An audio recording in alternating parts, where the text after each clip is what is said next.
Good morning mga best! Welcome back to my channel, Vida Vlog. It's been a long time nung huli akong mag-upload ng tungkol sa tindahan, I guess. At hindi ko na kayo na-update sa aking tindahan. Taka na eyebags ko. Laging konti yung tulog ko kasi kailangan kong bumangon ng 2:50 in the morning para uminom ng aking antibiotic dahil ako ay meron na namang UTI. Anyway, ang nakikita nyo palagi sa aking vlog ay yung mga gala-gala sa beach and everything like that. Kasi sabi nga ni Pastor Ed Lapis, kailangan i-enjoy natin yung buhay natin. May ipon man tayo o wala. Dahil maikli lang ang buhay, malay mo yung mga pinundar mo, hindi mo mapakinabangan dahil baka kinabukasan wala ka na, iba na yung makikinabang. So pakinabangan mo na kung ano yung meron ka ngayon. At ayun nga, naisingit ko pa yun. So ayun, dahil hindi ko na kayo na-update sa aking tindahan, papakita ko lang kahapon, kakapamili ko lang, palagi naman ganyan ang itsura niya. At gumagala man ako, i-make sure ko na hindi mawawala ng laman ang aking tindahan. Before ako aalis, mamimili muna ako ganun. Para pagbalik ko, hindi na ako mamumroblema. Magtitinda na lang ako, ganun. Ayan, magulo. Palagi naman, ang tindahan daw na magulo ay mabenta. Charot. Yan, magdilang ng hila ko. Nabubuhay naman niya ako. Kaya, nababayaran niya naman yung bills ko kahit pa paano. Kahit ang mahal-mahal ng bills ko for today's video. Ayan siya. Kompleto pa naman siya. Ayan. Tapos, ayan. Ito mabenta to. Crispy noodles balls. Noodles ball pala. Yes. Ayun, may nagpa-load at nagpa-cash in sa GCash. Tapos, bili-bili. So, anyways, ayan. Tapos, ayun. Hindi ko na iayos yung salansa ng mga biskuit ko. Ayan, ayan pa rin. Ano pang flavor? Yung orange. Ayun, may bumili. Actually, katatapos ko lang magtakal ng mga mantika. At ngayon, laurel. Yan, laurel. Kasi nalilimutan ko eh. Tapos mamaya nakahilera na yung asukal at paminta kong durog. Nandiyan. Sana nakikita kasi yung lumang phone ko to na medyo sablay na. So, ayan po. Para lang ba, eto nahulog kasi. Para lang ba ma-update. Kasi alam ko merong nanonood dito yung tungkol sa tindahan. Magulo ang salansa, no? Yan, yun ang mga bes. Ayun yung mga stock ko ng kape. Ayan. Ang mahalaga, importante. Charot. So, anyways, ayan. Tapos yung magulo ko. Magulo kong ref, chiller, ganyan. Ayan. Nangangarap pa rin akong makabili ng Wonder na na Bili po. ano po, ayun, may bumili. Yung ref na parang sa yelo lang, para sa yelo lang. Yung mga frozen goods, ganon. Kasi ito mahina, itong ko. Pwede naman kaso, hindi maganda yung salansanan. Konti lang yung may lalagay mo. Ang daming naghahanap ng yelo ngayon, alam nyo yan. Summer, sobrang init talaga. Kaya maya't maya, naaano ko pagka lagi ko sinasabi, wala, ganon. Nasasaktan yung puso ko. Ang sipag ko pa naman gumawa ng yelo. Namana ko yata kay nanay o naipagpatuloy ko yung kanyang kasipagan gumawa ng yelo. At saka talagang mabili ngayon ng yelo. So gusto kong magkaroon ng ganon. Plano ko siyang ibenta sa susunod. Kaya lang ngayon marami pa akong hinuhulugan sa sa home credit and everything. Meron akong, eto kasi hindi ko sinasadya, 'di ba? Nakita nyo sa vlog ko. Elibap.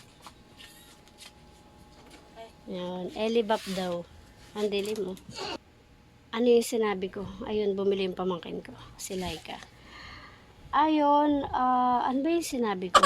Yun yung mga hinuhulog ako. Ito, aksidente lang kasi. Etong chiller na to. Ito.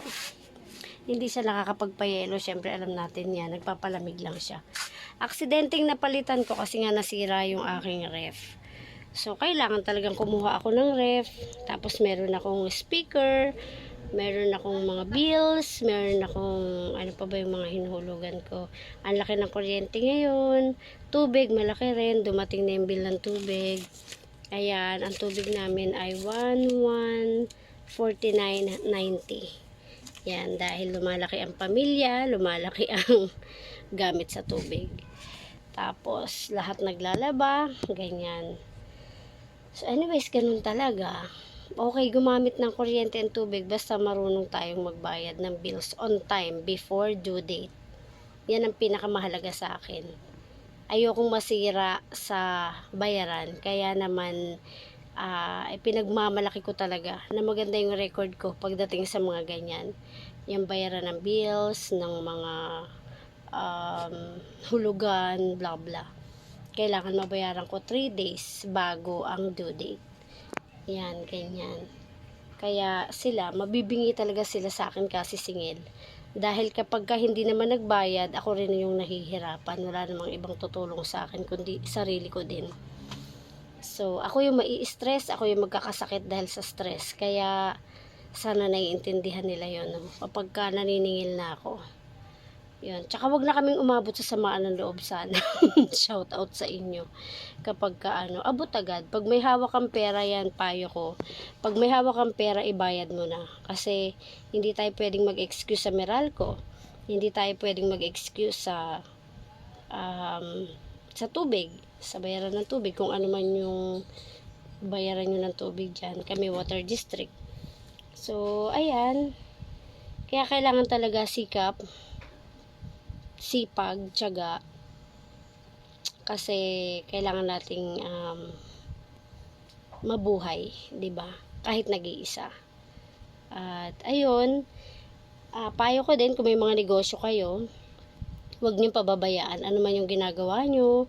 Lalabas kayo, mamamasyal, magbabakasyon, tiyakin niyo na okay yung negosyong iniwan niyo. Nadadatnan niyo pa rin na okay. Hindi pwedeng pababayaan mo kasi yan yung iyong bread and butter. Kung katulad ko po ang buhay nyo. Kasi ito ang aking bread and butter. So, kailangan talaga alagaan ko. Wala akong ibang dapat na alagaan kundi etong aking negosyo bukod sa sarili ko. So, yung iba, the rest, na yon, kaya na yon. Yung ganun. Basta itong negosyo at sarili ko ay aalagaan ko. At matuto tayong magbayad ng bills. Kasi pagdating ng araw, wala namang ibang tutulong sa'yo, sarili mo lang. Katulad ko po, ako talaga, wala akong ibang inaasahan, sarili ko lang. And, ganun. Alam nyo naman ang tindahan, hindi naman ganun laging mabenta. Minsan, okay. Lalo na ngayon, maraming tindahan dito ngayon. Marami kang kakompetensya. So, doble sipag. Pero, wag mo rin kalilimutang magpahinga at mag-enjoy, 'di ba? Ganun lang. Tapos pagkatapos nun, kayod ulit. Ganun. Ganun lang ang buhay. Kasi nga maikli lang ang buhay. Kung iisipin mong maigi, kaliwat kanan ang daming namamatay ng malungkot, hindi man lang na-enjoy yung pinaghirapan. So, ngayon, walang pwedeng, tsaka pag may sarili kang income, walang pwedeng mag-down sa'yo.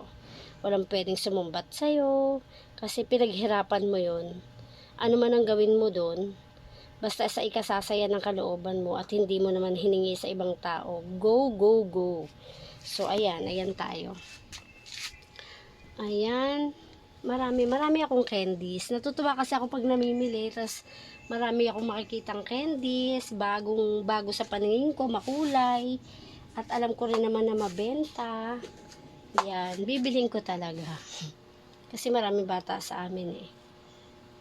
Yun. Ang mabenta ngayon ay juice, tang, Nesty Apple. Ano pa bang mga mabibenta? Itlog. Lagi naman. Yelo. Juice. Pero marami pa rin nagkakape talaga ha. Sobra talaga. Isa na ako dun. Pero black coffee lang ako for today's video. Kasi alam mo naman, yan mga chichirya. At syempre, hindi nawawala ng naglalaba.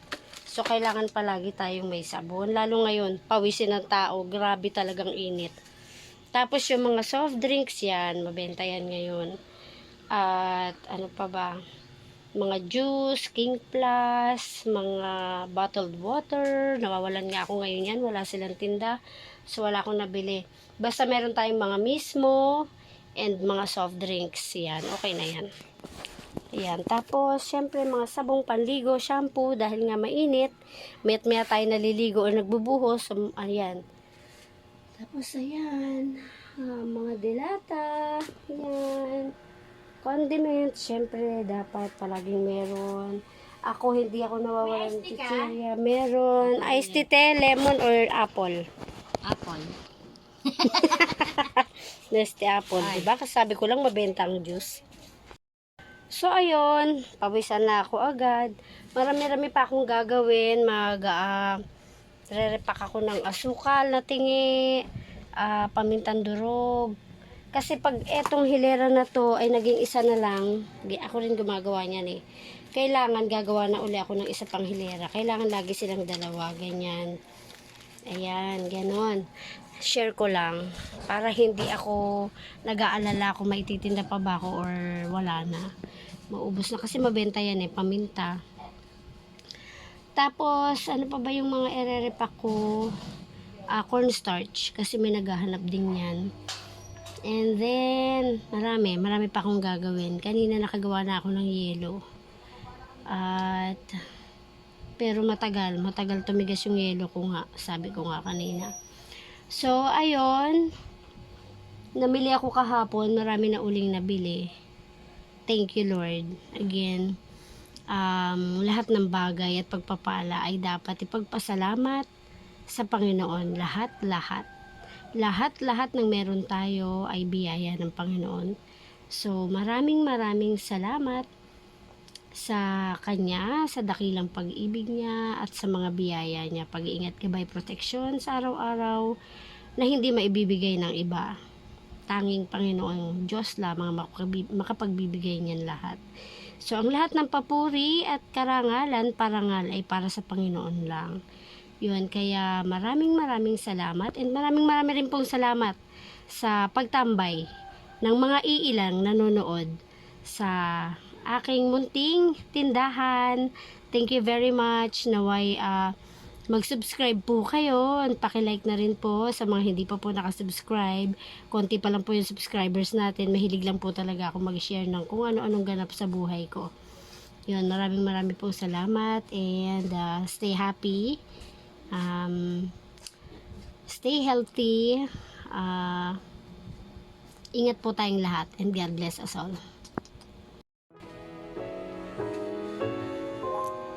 Share ko lang kahit makalat.